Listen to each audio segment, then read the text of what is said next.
Tidak dinafikan pelbagai faktor menjadi penyebab kepada kerapuhan institusi kekeluargaan. Antara yang dikenal pasti, kurangnya komunikasi, masalah kewangan, ego dan suka menuding jari telah meletakkan pasangan suami isteri itu di ambang pergolakan. Jika dilihat pada faktor itu, sememangnya kita tidak boleh menolak kebenarannya. Tetapi mutakhir kini lain pula puncanya, iaitu fenomena laman sosial seperti Facebook. Mungkin ada yang berpendapat ia remeh, namun perkara kecil sebegitu boleh menjadi besar jika mereka tidak tahu batas seorang suami atau isteri. Sempena Hari Keluarga Kebangsaan, ikuti laporan dimensi laman sosial kini turut menjadi penyumbang terbesar kegoyahan institusi kekeluargaan. Menjadikan laman sosial Facebook sebagai medan untuk berkongsi masalah peribadi bagi suami isteri, itu mungkin perkara kecil bagi mereka. Tapi tahukah anda implikasi yang harus diterima mungkin besar sehingga boleh menjejaskan keutuhan dan keharmonian institusi kekeluargaan?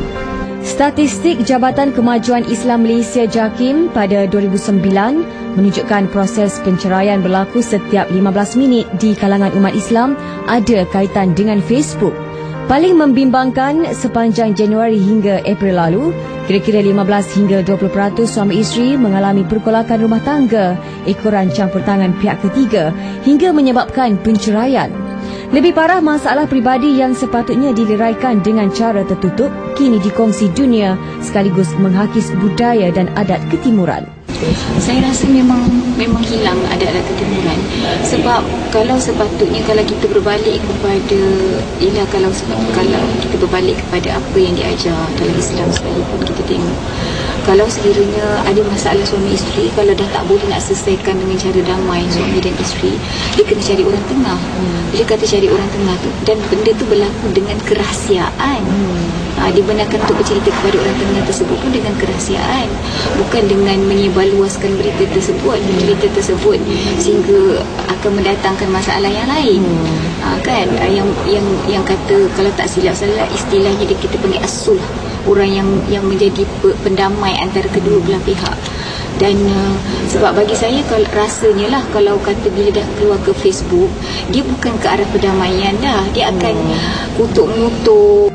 Yang pasti, luahan melalui alam maya ini bakal menjadi realiti apabila ada pihak lain yang kononnya cuba untuk menyelesaikan masalah berlaku sebaliknya. Terlampau bebas sangat dalam Facebook tu kan. Jadi orang kata benda ni tak ada sekatan langsung. Jadi banyak orang kata boleh bagi orang kata meretakkan hubungan rumah tangga lah. Jadi kita jadi orang kata lampau bebas sangat lah kata. Facebook ni dia global, kadang-kadang kita guna kawan lama, ex-girlfriend lama kan boleh jumpa balik.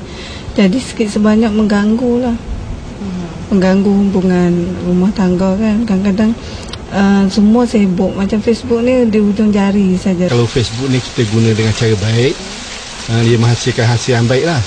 Kalau kita gunakan untuk mendedahkan macam kebaikan keluarga kita ke sahabat kita kepada masyarakat luar, perkara tu memang tak bagus lah.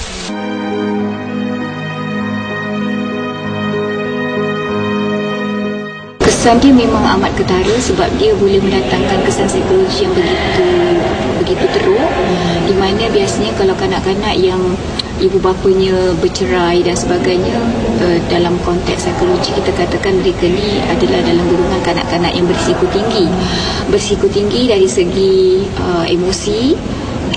Dan mereka ni boleh terjebak dengan bermacam-macam perkara lah, termasuklah tentang masalah kesihatan. Jadi beringatlah anda sebagai seorang suami isteri maupun yang sudah bergelar bapa dan ibu, setiap anda sebenarnya mempunyai tanggungjawab yang besar, bukan sahaja menjaga maruah tetapi mempertahankan institusi kekeluargaan. Dan fenomena Facebook ini seharusnya tidak dijadikan tempat luahan peribadi yang kelak mengundang masalah di masa hadapan. Atikah Muhammad Naim untuk TV1.